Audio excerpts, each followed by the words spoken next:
Good morning. This is Father Stephen Kelly from St. John's Church, Detroit. We're continuing our series of daily morning meditations where we generally look at one or another of the lessons that are assigned for morning or evening prayer, what is known as the daily office lectionary. And today for Friday, let's take a look at the lesson that's assigned from the book Exodus. Now we've just finished up with Genesis. We finished up with the story of Joseph, and remember how he was able to save the people of Israel by saving them from the famine. Right, the brothers sold him into slavery, and from there he became eventually Pharaoh's right-hand man.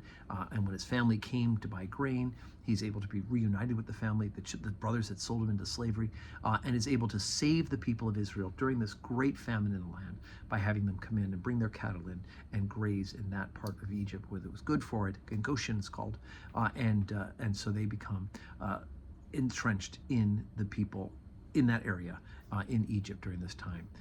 However, Joseph will not live forever, and Joseph dies, and so here we pick up a story at the beginning of the book Exodus as the setup for what will be the pivotal figure from this point on, which is of course Moses. So Exodus chapter 1, beginning at verse 8. Now there rose up a new king over Egypt, which knew not Joseph. And he said unto his people, Behold, the people of the children of Israel are more and mightier than we. Come on, let us deal wisely with them, lest they multiply. And it come to pass that when there falleth out any war, they join also unto our enemies, and fight against us, and so get them up out of the land. Therefore did they set over them taskmasters, to afflict them with their burdens. And they built for Pharaoh treasure cities, Pithom and Ramses. But the more they afflicted them, the more they multiplied and grew. And they were grieved because of the children of Israel. And the Egyptians made the children of Israel to serve with rigor.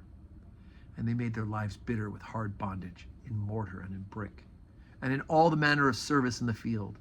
All their service, wherein they had made them serve, was with rigor.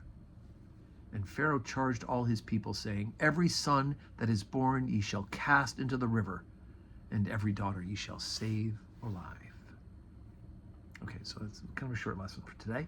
But again, we know what's going to come up, right? Is that somebody's going to be saved in that river.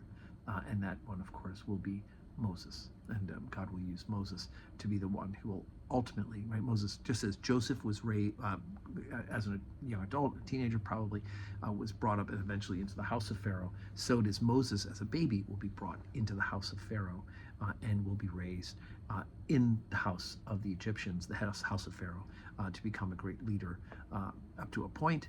Then I'll have to run away. But anyway, we'll get to all that as we read the book Exodus. You're welcome to read ahead and read what goes on in this story. But there it is. So today's Friday, and it's a Friday in Lent, and this will be our second to last chance for you to do Stations of Cross for 2026. In Lent here at St. John's, we have the 11:15 Holy Communion, and then we have noon Stations of the Cross.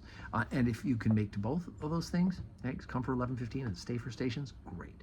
If you can only make it for Mass, you have to be somewhere by noon, great, understandable. If you can't make it for Mass, but you can make it for Stations, great. Come and join us. Come worship with us. But I hope you'll take advantage of this opportunity to walk in the way of Jesus Christ, who died on the cross for our sins. And may God grant us all a Friday that's full of blessings.